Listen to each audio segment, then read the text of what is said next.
My dear students, in this video lecture, I am going to describe to you people about the forces between multiple charges. That is, in this video channel, I want to discuss to you people about the superposition principle. Students, जैसा कि पीछे वाले class में हमने Coulomb's law का discuss किया है और उसमें तुम देखे हो कि दो पॉइंट चार्जेज हो और दोनों ही पॉइंट चार्जेज एक दूसरे से एक सर्टेन डिस्टेंस पर अगर स्थित होते हैं तो ऐसी स्थिति में उनके बीच फोर्स निकालना बड़ी ही आसान काम है. It is a very simple job for us to calculate the force acting between 2 point charges isolated through a certain distance apart. But if we have got an assembly of large number of charged particles, then can we calculate the force acting between all the charges?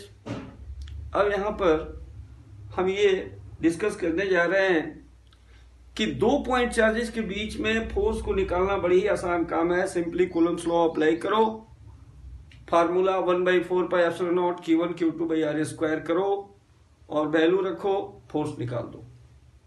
लेकिन कल्पना करें कि हमारे पास एक assembly है, यानी बहुत सारे charge particles का समूह है और वैसी स्थिति में तमाम चार्ज पार्टिकल्स के द्वारा किसी खास चार्ज पर कितना फोर्स लगाया जाएगा.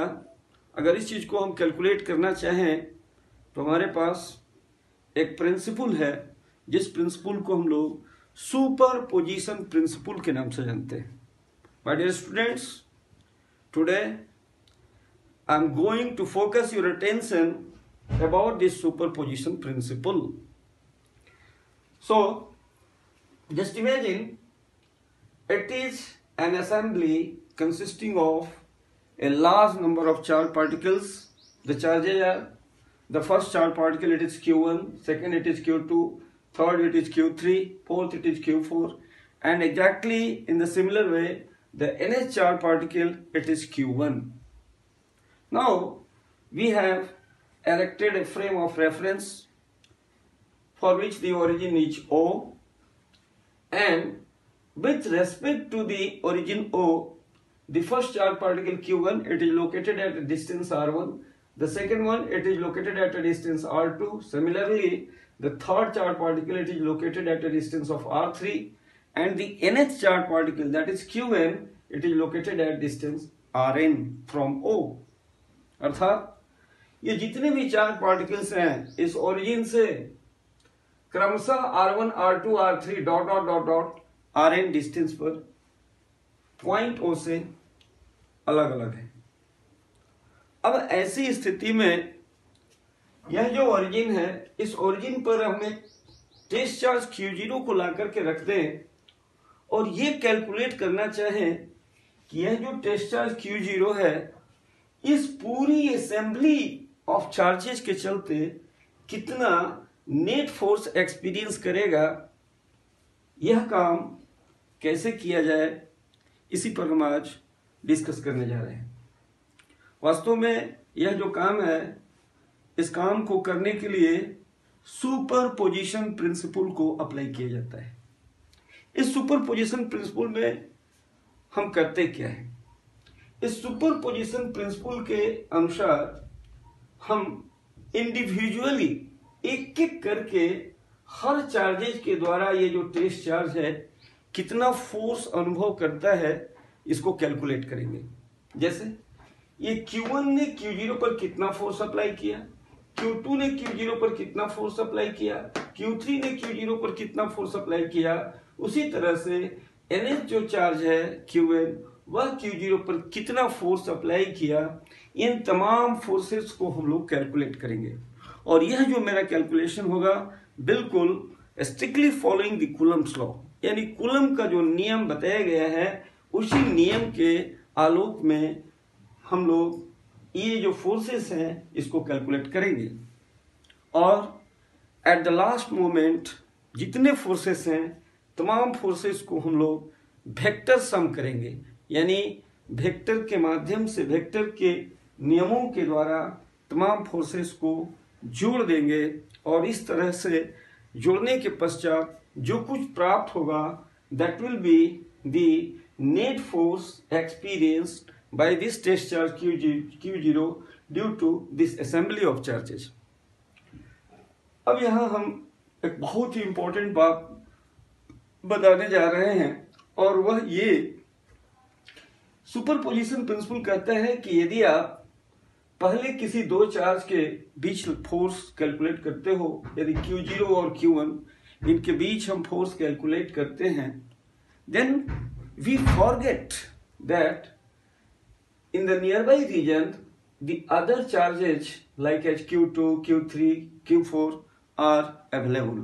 अर्थात जब हम इन दो चार्ज Q0 और Q1 के बीच जब हम कूलम के नियम को अप्लाई करेंगे और फोर्स कैलकुलेट करेंगे, इस चीज को हम फॉरगेट कर जाते हैं, भूल जाते हैं कि इस Q1 के बगल में दूसरा चार्ज Q2 भी है,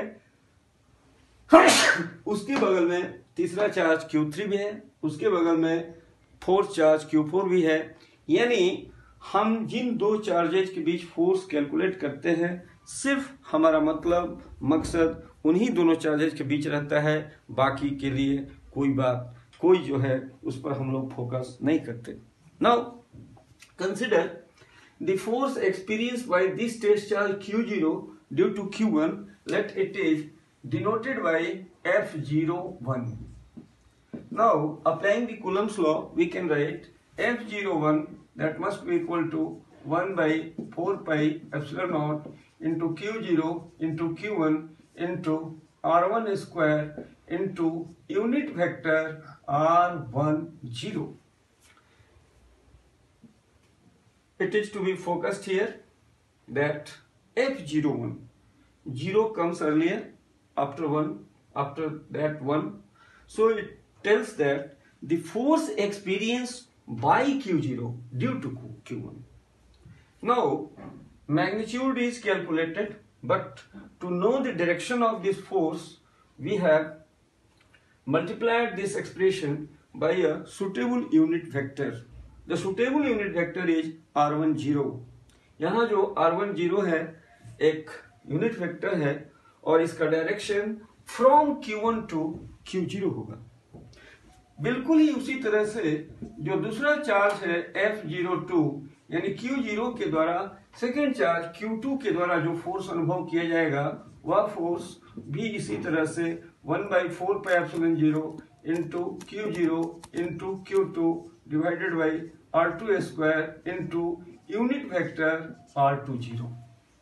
exactly proceeding in the similar way, बिल्कुल ही इसी तरह से यदि हम प्रोसीड करते जाएं तो ये पाते हैं कि जो nवां चार्ज पार्टिकल है Qn, ये जो Q0 पर फोर्स अप्लाई करता है वह फोर्स F01 से डिनोट किया जाता है and it is equal to 1/4 pi epsilon naught into Q0 into Qn divided by Rn square multiplied by Rn0।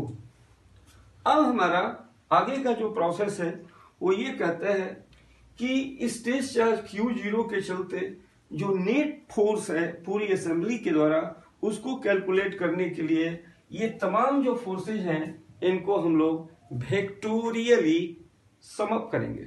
अर्थात जो नेट फोर्स होगा F, वह F बराबर होगा F01 plus F02 plus plus plus on plus F0n।